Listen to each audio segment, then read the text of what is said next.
I'm Max Clark. Are your procurement rules costing you money? Probably.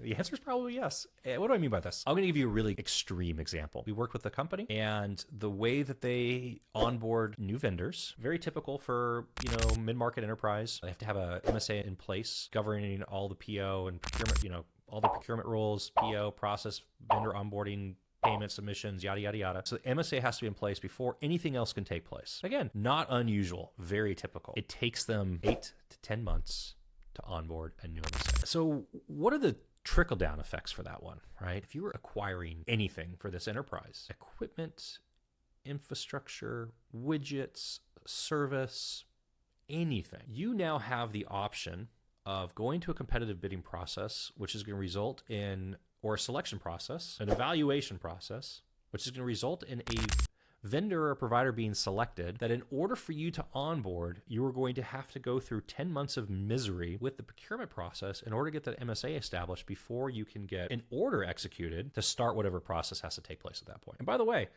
when you start talking about, let's just pretend like you're 1,000 users, you're changing your phone system or your email or anything, right? Like, this isn't like a flip the switch kind of thing. It takes lots of planning, lots of coordination, lots of project, lots of right? So from the point that you actually sign the contract, it might still take you 6 to 9 months to actually implement whatever you're talking about. If your procurement process, to get to the point where you can actually sign the order, takes you 10 months, and then you've got whatever on behind it, right? You have two things that really take place. One is the teams and the people that are trying to do good for that enterprise are handcuffed. They can't do anything.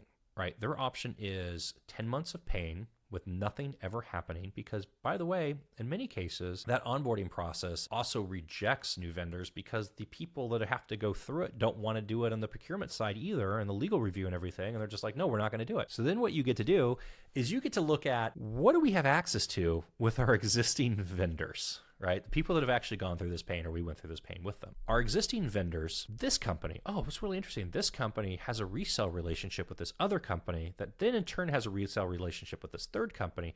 So I can buy the thing I need from the third company, resold through here, resold back through here, and I can take and pay margin in both places in order to get the thing I actually need because I have to only buy it from this place.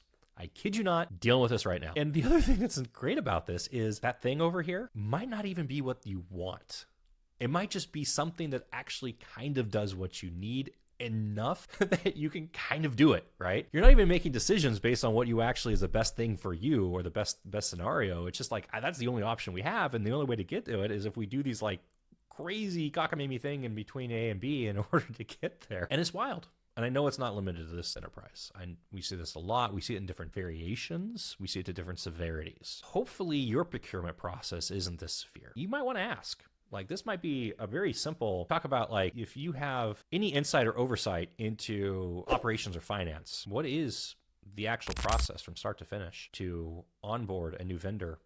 And have you created a scenario where your company and your employees will not go through it because it's not worth it to get a new vendor? And as a result, you're not getting either and by the way, your vendors know if you can't onboard new people because they went through the process and they know how unlikely it is for you to go do it with somebody else. So now you've also got a situation where your existing vendors, your existing providers understand the landscape of where they're at. So now your procurement department's be like, oh yeah, we went through renewals, and we were able to get, an 8% reduction in our cost, from this company on our renewal, and high five everybody. And it's like, yeah, because they have 60% inflated margin on this thing because they know they can do it. And so great, you save 6%. But you just bought this thing at $22 a unit and market rate's $8 a unit. And what are you so happy about? What you're so happy about is you've created this fantasy nonsensical situation that you can now celebrate your KPI that you got your 8, 9, 10% savings on. But you're so grossly overpaying in the first place because the insanity that you created, this is horrid for you, right? And by the way, these types of companies also like to waste a year in an RFP process. And also you see a lot of vendors, a lot of providers just won't respond to RFPs because they understand the process that they're in with that RFP of hey, we're just going to validate pricing for the existing incumbent vendor that already has an MSA in place with you, and that you just have to go out to market in order to generate some pressure against that vendor in order to improve your pricing with them. And we're just not going to play along. It's just not worth it to us. So is your procurement process costing you money? It probably is. What severity of it? I don't know. I would tell you, if you haven't looked at this recently, you might want to ask. You might want to just look at it. How long does it take to onboard a new vendor? What is the process to get an MSA in place?